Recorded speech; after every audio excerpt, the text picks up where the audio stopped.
Hi everyone, welcome to another video. It's going to be a little discussion, think piece about the Beach Boys. I was just driving out for a little afternoon kind of outing with my 8-year-old son, and he'd never heard the Beach Boys before, so I brought this along with me. This is a kind of 3 CD box set, very tatty, bought a very long time ago, even though the sticker says new on there. It was second hand when I bought it. I bought it from a shop called Polar Bear Records in Leeds back in probably the mid-90s, and it's very scruffy, and it contains the albums Beach Boys Today, and these are in kind of very thin, flimsy slipcases. Beach Boys Today, Summer Days, which is the one I was playing in the car, and Smiley Smile. And this box really, it wasn't my introduction to the Beach Boys actually, because I got Pet Sounds already. I'll talk about that in a minute, but this was the one that I kind of lived with most. I kind of listened to this an awful lot actually back in the mid-90s. I got really into it. So anyway, I was playing it for my son, and you know, we were enjoying it. It was a lovely sunny day. You know, you sort of have to get the Beach Boys out when the sun starts shining, and it always just knocks me out just how great the music sounds. You know, Brian Wilson and all the Beach Boys just had a way of creating music that just sounds amazing on the ears. It's just kind of heavenly, celestial, beautiful music. I mean, the song Hey Little Girl, Don't Tell Me, sorry, it was just making the hairs on the back of my neck stand on end. It was just, you know, I said to my son, I said, God, Brian Wilson knew how to write a tune. It's just a supreme melody writer, and my son was saying, are they obsessed with girls or something? And I said, yeah, they probably are in a way, because I think he picked up on the fact that virtually every song was mentioning girls and kissing, and it just got me thinking about the Beach Boys and how just totally sort of idealistic their music was. I kind of okay, let's just sort of recap. I was never into the Beach Boys growing up. They didn't figure in my musical world at all until I started learning about music history, I suppose, and reading magazines. I'd certainly got into the Beatles first. I was heavily into them by the time I was 18. And I think actually I did buy Pet Sounds on CD round about that time. It didn't really make that much impression on me. You know, I enjoyed it, but I couldn't quite see what all the fuss was about. And you know, to me the Beach Boys are they're not quite in the same league as the Beatles. I mean, I'm not casting any aspersions on their music, but going back to the sort of the kissing thing and the surfing thing, I think in a very real sense the Beach Boys were, in the early days, they were kind of play acting more than the Beatles were. The Beatles were, I think, a real, genuine, they kind of sang from the heart. I mean, they were kind of, writing and crafting songs and trying to be, the new Rodgers and Hammerstein to an extent, but they seem to have a great deal of, reality in their lyrics, where as soon as you start to read about Brian Wilson, it quickly becomes evident that, when he sings about surfing and, my dad's locked my surfboard up, or whatever that song is, and you just think, Brian, you were not into surfing. It was never your scene. I mean, Dennis, okay, but I think what I'm trying to say is that the Beach Boys' music was more of a fabrication, I think, and also they just weren't as cool as the Beatles, I don't think. They had that kind of preppy thing. It's quite funny when you hear Mike Love singing about people being groovy on the beach. It's almost like hearing your dad saying it. I mean, Mike Love does not have a great reputation for being cool or anything, but there was something a little bit preppy about them, and they didn't quite have that kind of rock and roll thing going on that the Beatles had. I mean, the Beach Boys never meant as much, I don't think, in the UK. They were much more of an American phenomenon. So anyway, that's the negative stuff out the way. I mean, I was driving along and listening to these songs. They were kind of teenage romance songs, and they're so suffused with a kind of joyful teenage spirit. And what really comes across, actually, once you start listening to the Beach Boys and keying into them, I distinctly remember hearing for the first time the song California Girls, and hearing that introduction with the kind of the orchestral setting, and realising that Brian Wilson actually was a genius. And when you start to clue into the harmonies that they did, just incredible. and you know, you read about Brian Wilson and you start to clue into how those records were made and how young he was and how fragile he was, and the story starts to kind of open up in terms of it being a really interesting psychological story, a bit like Fleetwood Mac. I mean, you know, it doesn't come more messed up and you know, interesting than the Beach Boys, but above and beyond that, it's just the music just sounds so beautiful, and even though it is slightly saddled with that kind of ersatz teenage surfboard thing, which you know is not quite 100% genuine, it still transcends the era in which it was recorded, because of the sheer quality of the arranging and the production.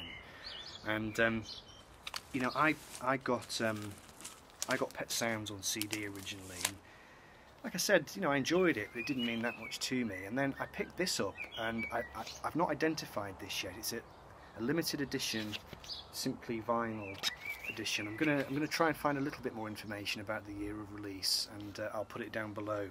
But I bought this in HMV here in my hometown just before HMV closed. They had a closing down sale a few years ago, and I picked this up, and I don't have anything to compare it to other than my original stereo CD, but this record sounds like $1 million. When I put it on, and it was real hairs on the back of the neck, you know, goose pimples. It just sounds incredible. And I've heard some people knocking Pet Sounds on the VC, and I would just kind of, you know, say to you, if you've not heard a really good vinyl edition of it, or even a really excellent, you know, CD version, just do yourself a favour and just find a really, really nice copy of Pet Sounds, because it goes beyond the songwriting and the lyrics. I mean, they're great, obviously, but the actual sound of those records is just waving to my next door neighbour. I mean, the sound of Pet Sounds, it's a feast for the ears, you know, it really is. I mean, that is a great pressing, so I'm going to identify that for you, hopefully. Simply vinyl, limited edition, and I paid £12.99 for that, I see. Bought that probably about 10 years ago now, and that's my only vinyl copy. And I have a really small Beach Boys collection. I've never become a sort of fanatical fan of theirs. I love their music, but just for some reason I've never really massively pursued them. I bought this album from Oxfam charity shop back in the 90s, and this quickly became a huge favourite of mine. When I heard the song Feel Flows, which is a Carl Wilson song, and this starts to blow your mind as well when you start to realise that it wasn't just Brian who was the genius, that there was this other guy in the band, you know, Carl Wilson. And in fact, you know, Dennis Wilson also was a genius. But when I heard Feel Flows, I was sharing a house with a friend, and he wasn't in, and I put the CD on, and this vista of psychedelic sound washed over me, you know, and my jaw dropped. I could not believe how great it was. And my friend came in, and I just said, "You've got to listen to this. This is the greatest track in the universe," you know. And we both sat down and listened to it, and you know, he was knocked out by it as well. But also on this record, you've got the song "Surf's Up," which you know, is a song I want played at my funeral. Really, I mean, pop music so cooled does not get any more beautiful than that. I mean, it's way beyond that teenage surf thing that I was talking about. You know, I think Brian by then was seriously composing classical, heavenly, transcendental music. He was tapped into the source, and that is still a track which can just reduce me to tears. It's just absolutely amazing. I always thought that Brian sang the studio version, but I think it was Carl. I'm just going to cut in here somewhere because I finished the video and then realised I hadn't discussed a couple of my favourite songs. So, songs that really do it for me for the Beach Boys. I love Girl Don't Tell Me, which has a really heavenly melody. I love California Girls. I mean, it's got such a rousing feel-good chorus, and you have that incredible introduction.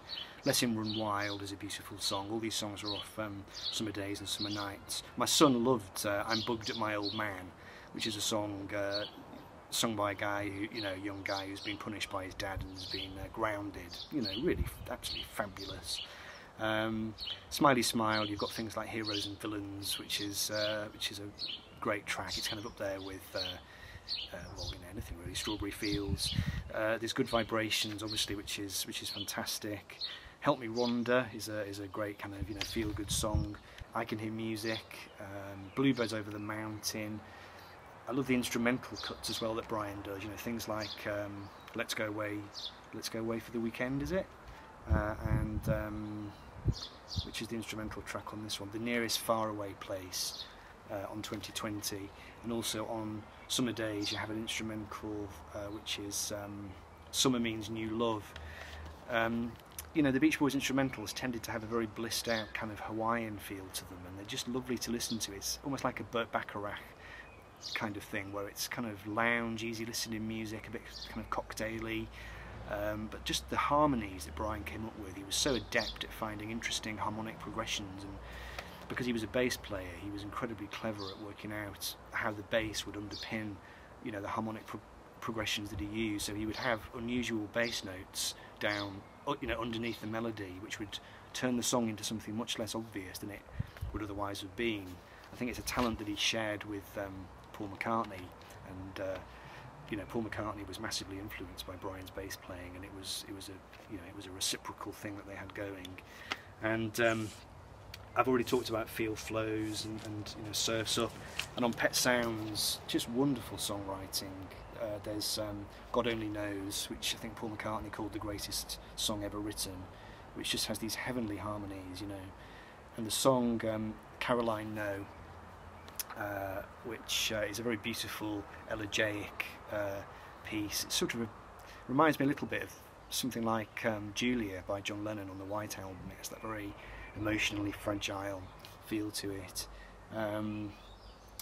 I Just Wasn't Made for These Times, which is a great kind of autobiographical piece. I think Brian, ironically, kind of making that confession that he feels like a man out of time, and I think it's difficult to imagine a more unlikely candidate for a kind of teen idol pop star. This kind of very, very psychologically fragile, very, very talented, complex guy with huge emotional and personality problems, but this great musical genius. So yeah, I just wanted to cut that in because I was aware that perhaps the video that I'd recorded didn't have enough stuff in it about the music, so I cut back to wherever I was before. And the only other Beach Boys original album I have actually is this one, and this is We Love You, which came out in the 1970s. And I picked this one up in Leeds years ago, and you know, people know about this album. It's got a very strange synthetic kind of sound to it. It's not the album that you'd ever start with if you wanted to check out the Beach Boys, but it's certainly very interesting.